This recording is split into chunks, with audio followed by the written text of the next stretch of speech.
Some of you Honda purists are looking at this and crying.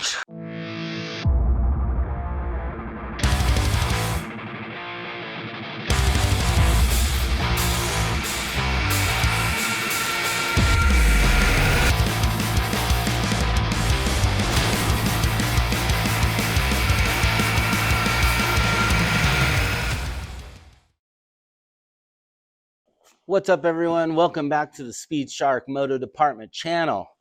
Today, what we're going to do is just kind of go over some stuff.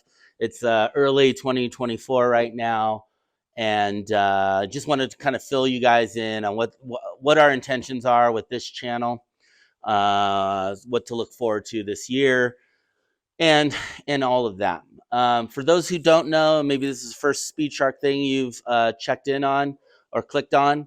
Welcome. We are a second channel to basically Speed Shak Garage, which we've been doing for the last 2 years-ish, maybe just under that. And it's mainly car content, and that channel is run by Mike and myself. But we're both motorcycle enthusiasts. I ride both vintage street stuff and then dirt bikes. And Mike kind of just sticks to the dirt. Also has some vintage dirt bikes, which you might have seen in some of the other videos. And if you haven't, go check those out. Today, I kind of wanted to go through and kind of show you what I have bike-wise, what we may do project-wise and all that, as well as maybe get you guys up to speed on this Husqvarna, as well as kind of like set an expectation or an intention of like what to expect from this channel. So we'll start there. So with this channel, the Speed Shak Garage is our sort of main focus. We've taken time to try and build it up. We're focusing a lot of energy on that. But with this channel, we're hoping to get at least one decent sized piece of content out a month, whether it be like updates on the motorcycle, maybe some product review. And then we do have some projects over there, which I'll show you later on. We kind of just want to do everything, bring you in and like kind of come and hang out with us in what we're kind of doing in our garage, and then even take you on rides in and around here in New Mexico, as well as anywhere else we may go. But we've had a lot of response from people who are avid dirt bikers and or motocrossers and haven't really ridden New Mexico. So we think that's really cool. I want to show you as much. I'm newish to New Mexico. I'm sort of discovering a lot of these places for myself for the first time. And it's fun to kind of bring you guys along and kind of show you what an awesome state this is to ride. Yeah, so that's kind of our expectations for this. It's going to be really low key. We're not going to bombard your feed with a bunch of stuff. If the channel seems to pick up, we get more subscribers, we can justify dedicating a little bit more time. But I always want to check in with you guys once a month. Twice is like ideal, is our like goal for this year anyways, and hopefully ramp that up. But I appreciate everyone who's already subscribed, given we don't have a ton of content on it as of now. And if you haven't subscribed yet, go ahead and hit that subscribe button. It helps us out. If you kind of like what we're doing here and want to see more, it lets us justify allotting more time to come and do these moto videos. I'm riding regardless, so I'll try and take you along whenever I can. And some of the other videos on the channel, the last one in particular, we talked about doing the Biltwell 100, and unfortunately it sold out really fast, and I wasn't able to get an actual like entry for anything I would qualify with this motorcycle. The guys from Rust is Gold in those videos, they did get in. I think they're an expert, which I think they just want to ride. Maybe they'll do really good in expert. Who knows? But they got their spot, which is awesome. But I contacted Biltwell through Instagram, actually, just their DM, and I was like, this is a long shot, but so I was just like, hey, congratulations, your thing sold out pretty fast, at least for most of the men's category. I'm not gonna like ask to like, can you get me in? But I definitely want to head out, and I was just curious if you guys had, if you guys are looking for like marshals or any sort of help on the actual racetrack, help. There's always people who volunteer, and it gives me an even better reason to justify going out there. And they got back to me almost right away within less than an hour. They were so cool. They're like, "Oh, we're so sorry about that. We were even surprised." And basically, yeah, we're not that far, but here's the guy's email. Definitely hit him up. Just let him know you're interested in marshaling or helping out with the mechanics of the race. Um, so which was, I thought, really awesome. And some of my other friends and said that like, oh, sometimes if you show up, people don't make it. They might have a spot. You might be able to race. So definitely go with the intention of racing. So I'm going to do that. I want to go out regardless. I think it'll be a really good time. And Mike still wants to go out, and we'll help out the guys at Russ's Gold with their bikes if we can. And like I said, if I end up marshaling, that's even cooler. I'm going to get you up to speed on this, on my 1999 Husqvarna 610. Kind of let you know what I've done already to it. Now, this bike has we have some content on the main channel at the Speed Shak Garage main channel. If you are more interested in it and want to see that, I may just like re-download those or re-upload those videos up to this channel. Oh, it's all in one spot. It's so far been a pretty reliable bike. It's old, but they're just tanks and so simple. As far as what we've done with it, we've kind of gone through everything. The carburetor was really clean. It's got like fresh gaskets. The guy we got it from said everything had been redone within whatever it was, like a year. And he just basically was afraid to ride it because it's a little bit of a rowdy motorcycle. As far as what we've done with it, other than basic maintenance stuff, more recently, because we have been riding the desert out here, it's a tall bike and I'm short. Every dirt bike is tall for me, so it's something I'm kind of used to. So, but the main thing I actually did is I dropped I dropped the front forks just about an inch or so, just to kind of lower it down a little bit, and as well as the rear monoshock back here, I lowered it probably closer to about an inch and a half. And that just gives me a little bit more of an opportunity to stand flat-footed on it, flat-footed, not on my very tippy toes. Allows me to kickstart the bike a little bit easier. This bike is, it's a big engine, and the kick on top of it's on the left side. Those who know Husqvarnas know that on these old guys. So yeah, lowering it has really kind of helped make the bike more livable. The other thing I had done just through kind of some test rides is I've actually tightened up a lot of the suspension. So both the compression and rebound. I didn't film it because I'm not super knowledgeable. I know how to lower stuff, but I'm kind of just going with what I feel is comfortable for me. But as far as any sort of technical side of it, I'm not the guy you want to be asking. And I think a lot of guys are like that. I think, we kind of know what we like. My intention with this bike is probably not to do any tracks as far as like a supercross track or a motocross track. It's really not the bike for it, but more so like some longer desert ride, just getting out on some of the dirt roads we have here in New Mexico, which are pretty incredible, beautiful landscape. Again, go back and watch some of the old videos. I try to show you all this stuff, all the beauty. There's a few things I still want to do with it. I may try change the front and rear fenders. They're a little chewed up. The rear one is a little trickier to find, so I think I found one that works. The front, they're easy to go. I'm going to make it all white. I do graphic design, so I've been working on my own livery for this. It'll kind of promote Speed Shak Garage without hopefully being too corny. But yeah, so those are some of the plans. Anything else like parts wise it's just a difficult bike to find parts for. In the one of the last videos, my front lever came off, and I had bought a few different ones. Again, this is kind of a niche bike. This is when the Italians owned Husqvarna, so a lot of those parts are really tricky to find. It has Brembo brakes, which is awesome, and I put that in, and there was two, and unfortunately, I didn't even get a chance to really look at it because it just literally flew off. So it was hard for me to spot. So I bought two different ones. Neither one of them worked. So I was like, okay. So I ended up getting just kind of a universal master cylinder there. The nice thing about that is the lever. If I do break that one, they're easier to find. I'm still gonna kind of look for, because I do like the Brembo here. It's like the way it looks, and it's original to the bike.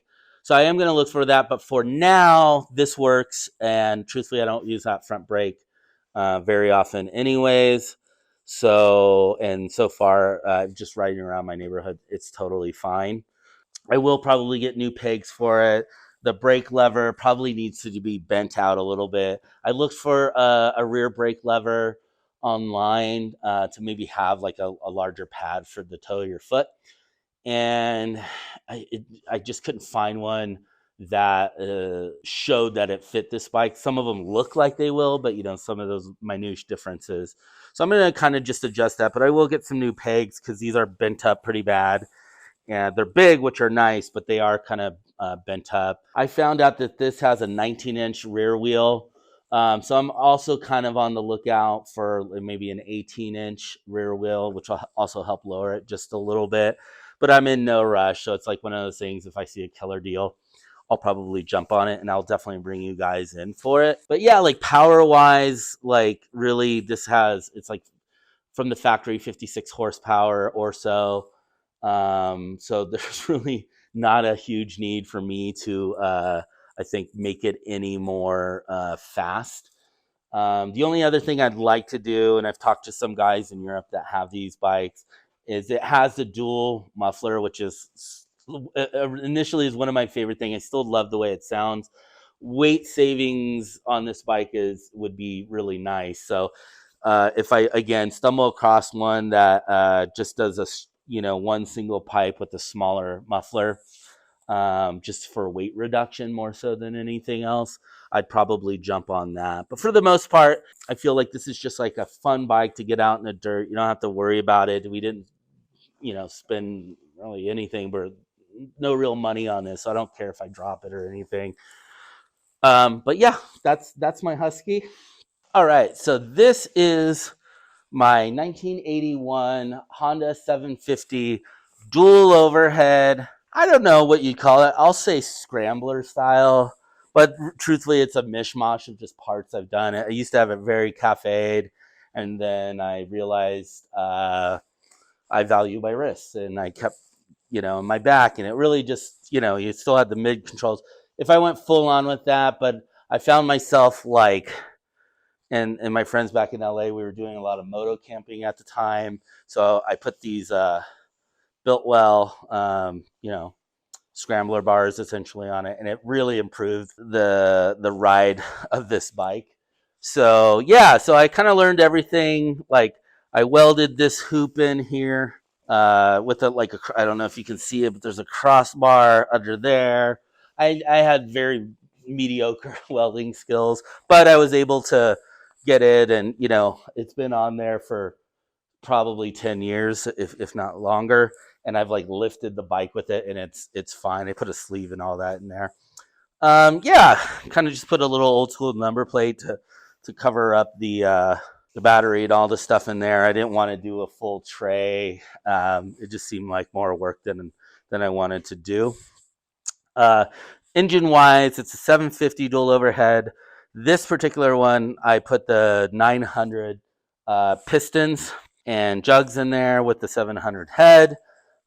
Some of you Honda purists are looking at this and crying. But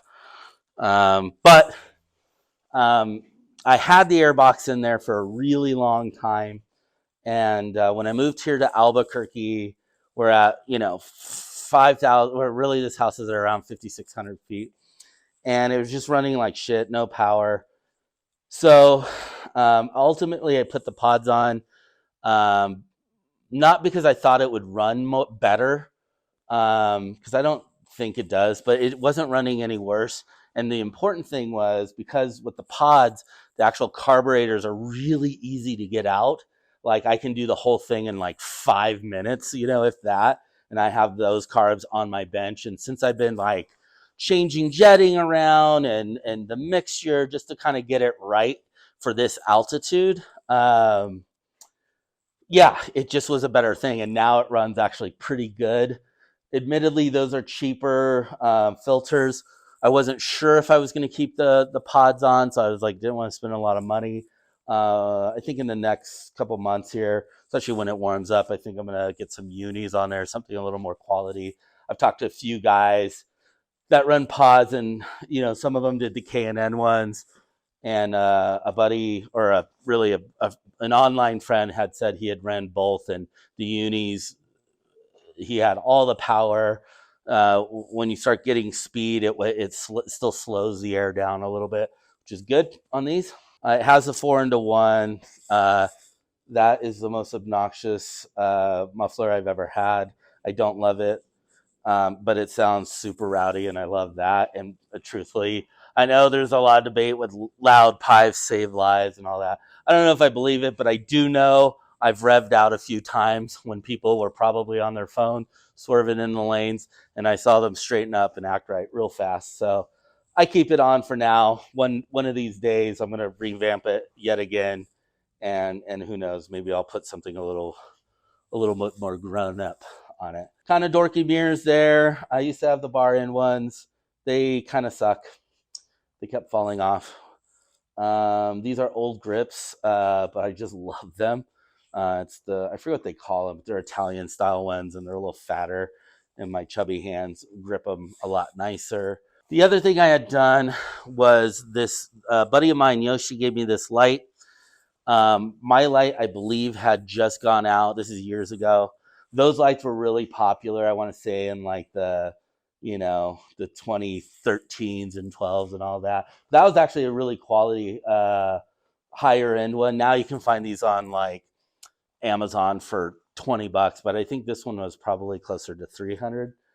And I needed one, and he had got it. He liked it, but he ended up doing a different thing with his bikes. He's like, "Oh, do you want it?" And truthfully, like I don't love the way it looks.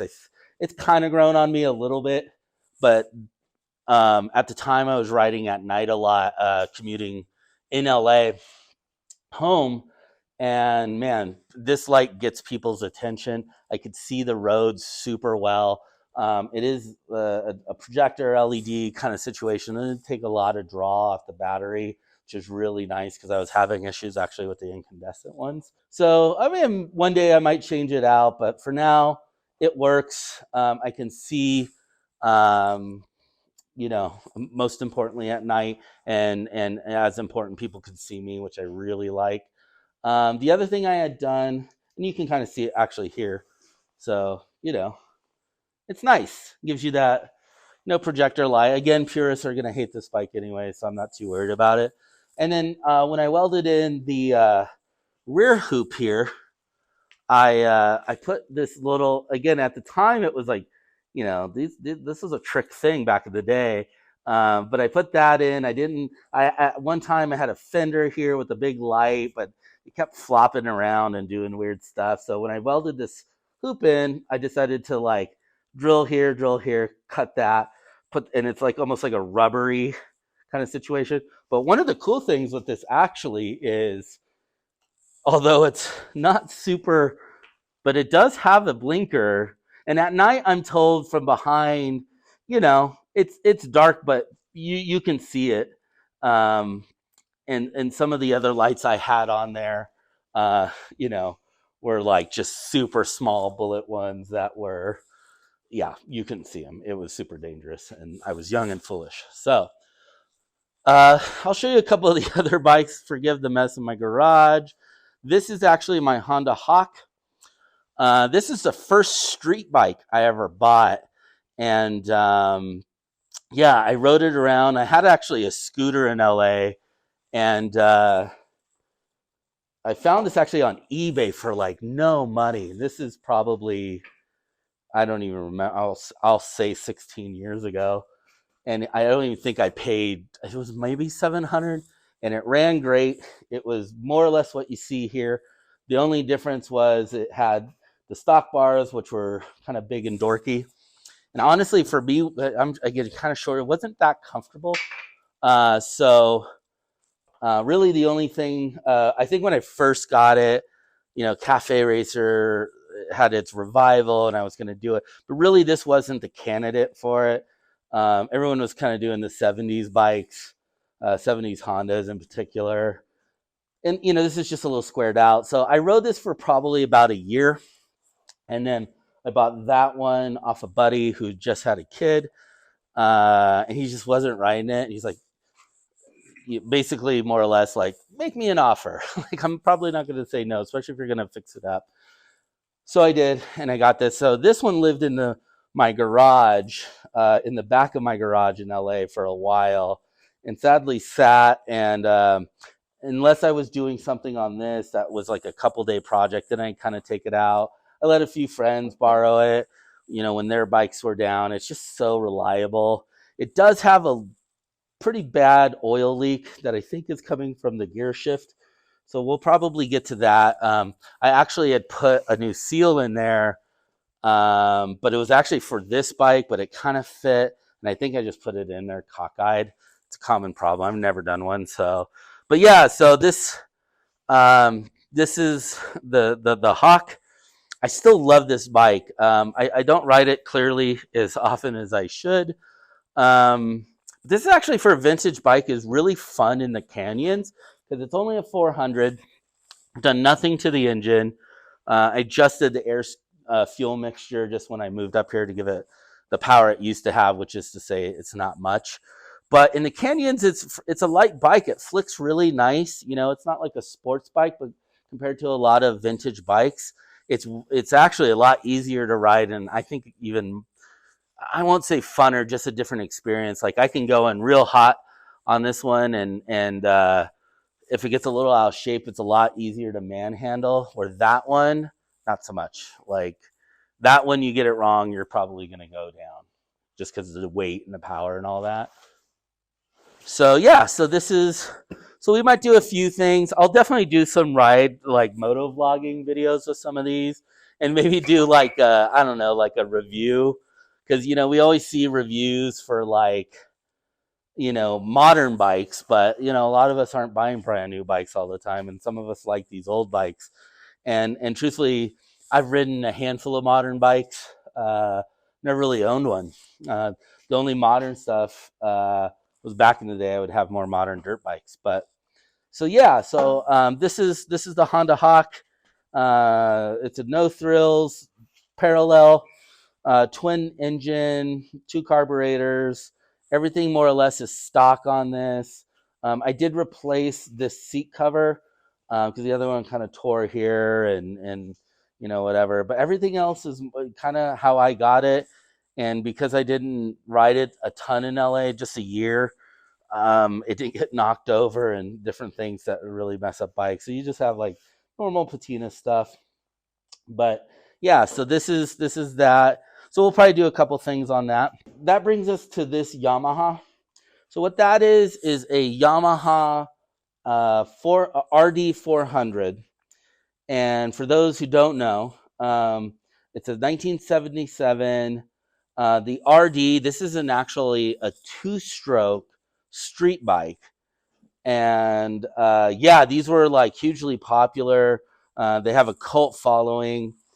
This one was actually given to us by our buddy JB, who owns Dawn Patrol Coffee.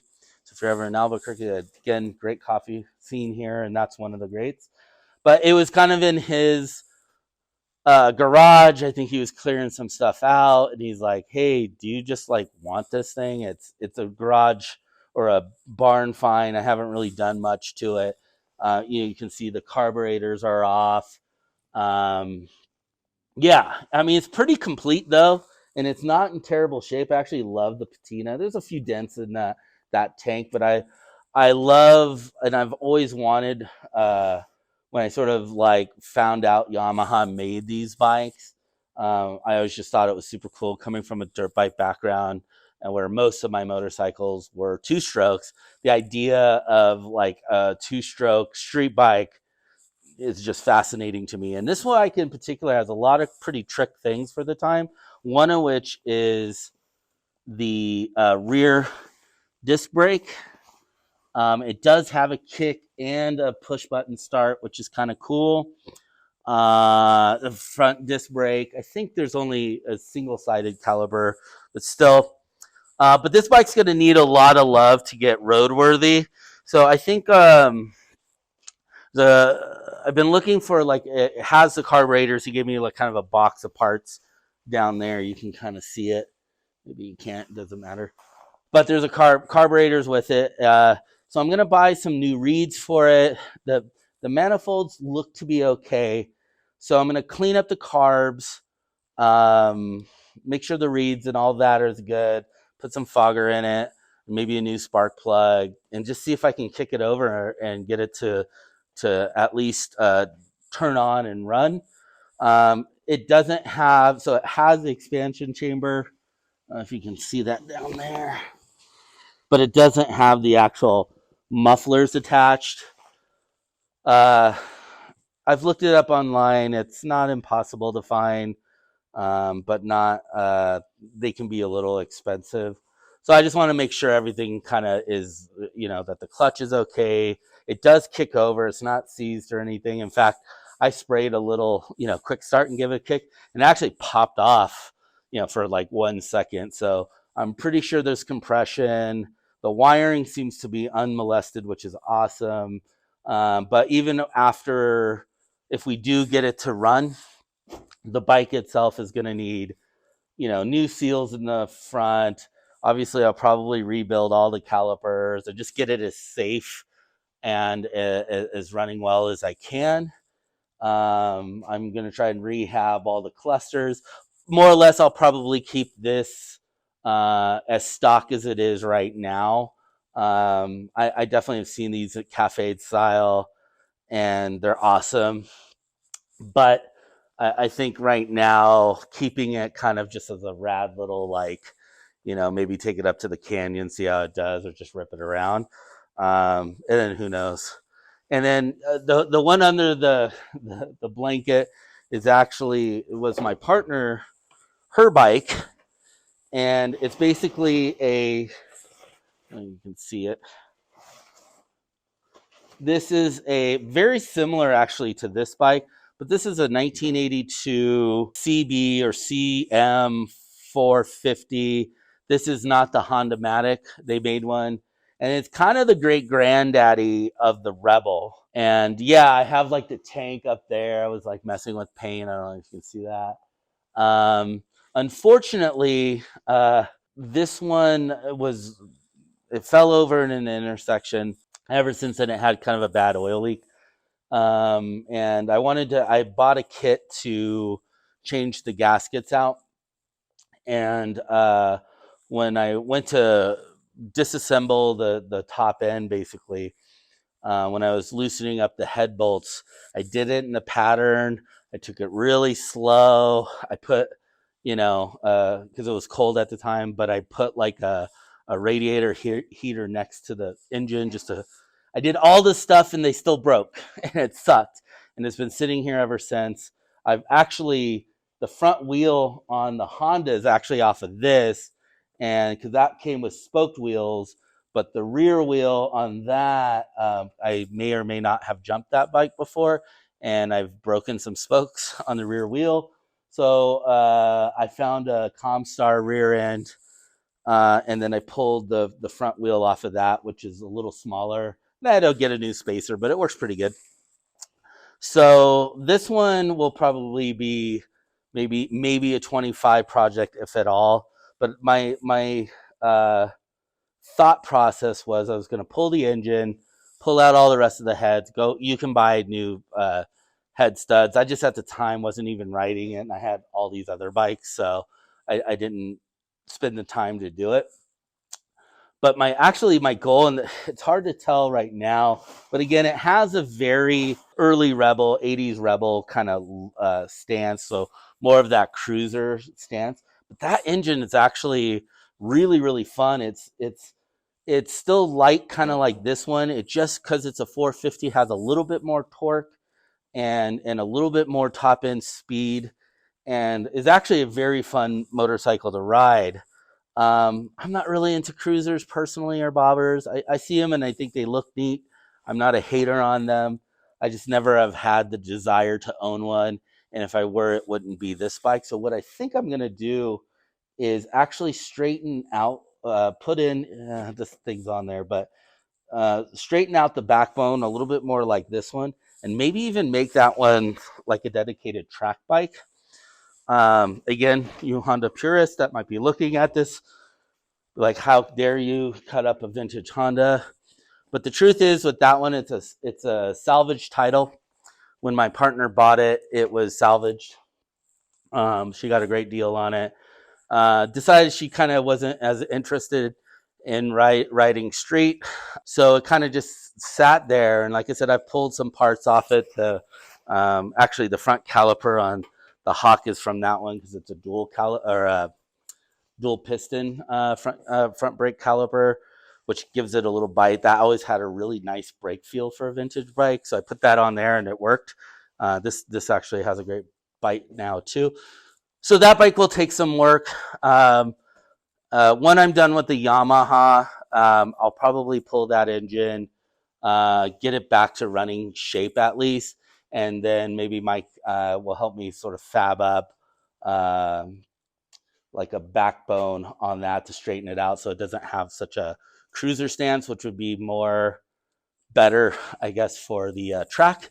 And actually, what gave me that idea was Royal Enfield has, a bike called the Hunter, which is essentially the what is it? They have a cruiser bike that's like a 350 classic. No, that's not it. What is that bike called? Anyways, I'll insert it here. And so it's that same frame, and they basically put like a rear sub frame on it to straighten out the back to give it more of a cafe, kind of look more like their Interceptor. And it actually looks pretty good. And I was like, oh, I could probably do that. It's a very similar setup on that frame as it is that Royal Enfield. So that's a rundown of what's going on with this channel, and what we hope to do with this channel. We hope you subscribe, sign on. So this is kind of, just for fun. Thanks for watching, and we'll see you in the next video.